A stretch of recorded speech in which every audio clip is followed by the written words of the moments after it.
Has God given you something or put something in you for you to do, whether it's build a ministry or write a book, start a business, finish that script, write that song, whatever it is, He's given you something. You see it, you know you're supposed to do it, but for whatever reason, maybe it's not enough money, not enough time, not seeing the whole vision, not feeling like it's good enough, whatever it is, it's kept you from being obedient.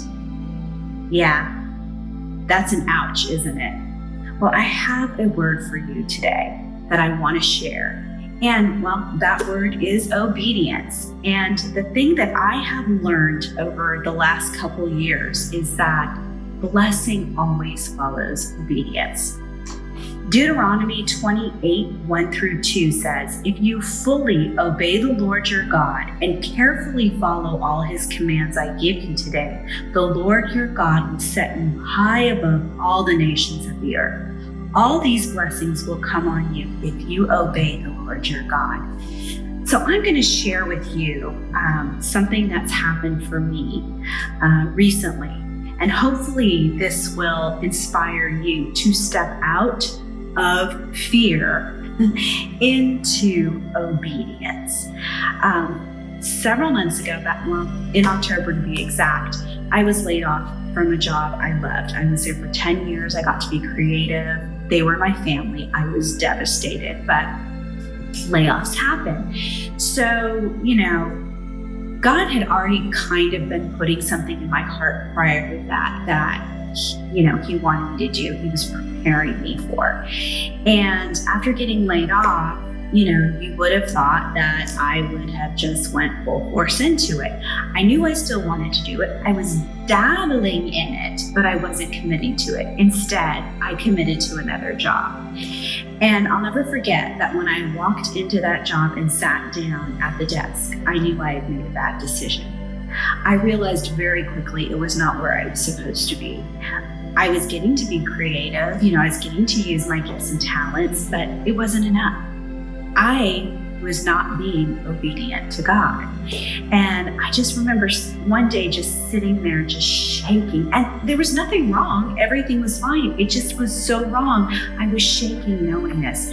So I had decided that I was going to do something I hadn't done before. And that was I was going to fast for the week, specifically to hear from God.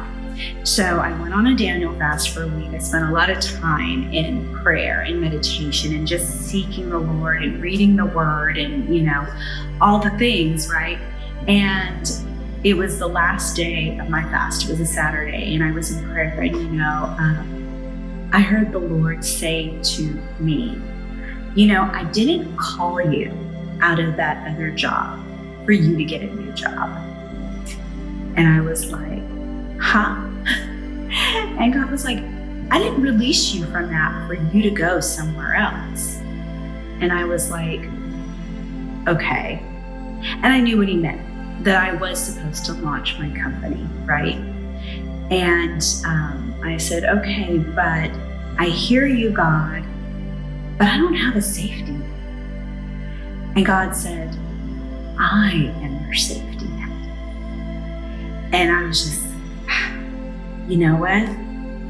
This is an opportunity for obedience and stepping into faith. You are my safety net, God. Okay, I'm glad we got that squared away, right? So I'm like, okay, good, this fast is over. I got my word, right? And the Lord was like, we're not done yet. You're going to do this for 6 more weeks. And the funny thing is, when I looked at what the 6 weeks was, my fast was ending on Easter Sunday. So I do think that was divine appointment. But I committed to doing the Daniel fast for 6 weeks. And I have never heard from the Lord so much as I did during that time. Just so much creative download, so much helping me build strategy and planning. I started doing these business meetings with God, right? Because I'm like, this is yours. You gave it to me, but this is yours and you got to make this work. But one of the main things He had to deliver me from was, fear.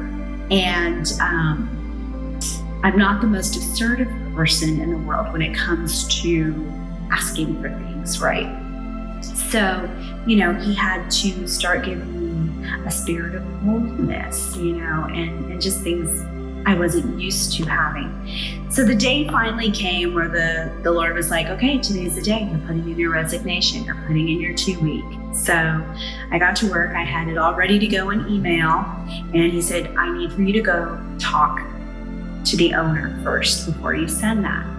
So I was like, okay. So I walked into the owner's office. I asked him if I could have a moment. He was like, of course. And so I just told him, I said, I thank you for the opportunity to be here for 3 months, but I will be sending a letter of resignation later today because I am starting my own content creation brand marketing company. And he just looks at me and he smiles. He goes, well, congratulations. That's great.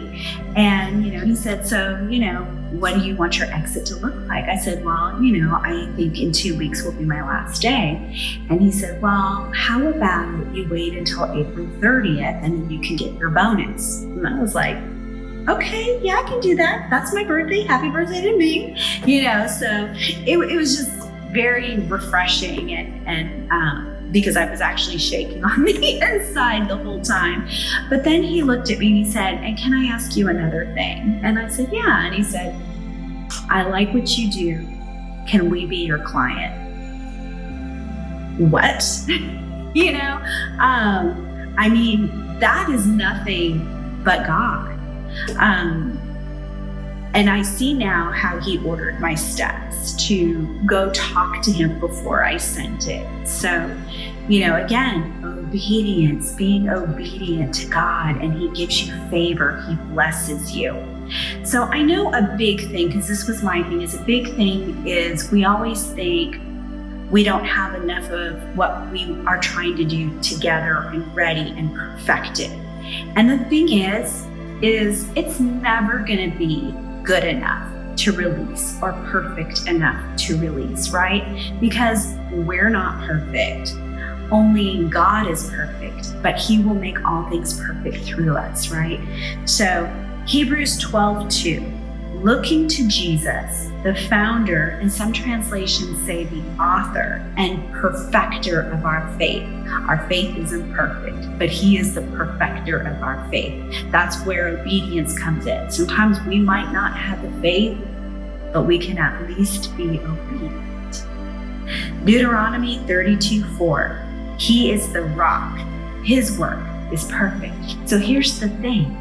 If God has given us the work, it's already perfect. We don't have to do anything. Just let him work through us. And then Ecclesiastes 3:11 says, he has made everything beautiful in its time. Again, maybe coming out the gate, you may not feel like it's good enough or it's perfect. That's okay, because he is going to make it beautiful in its time. So I hope that this message really helps someone, that it inspires you, motivates you, and maybe it stepped on your toes a little bit. I definitely had my toes stepped on quite a bit, but God has you. If he gave it to you, he has you.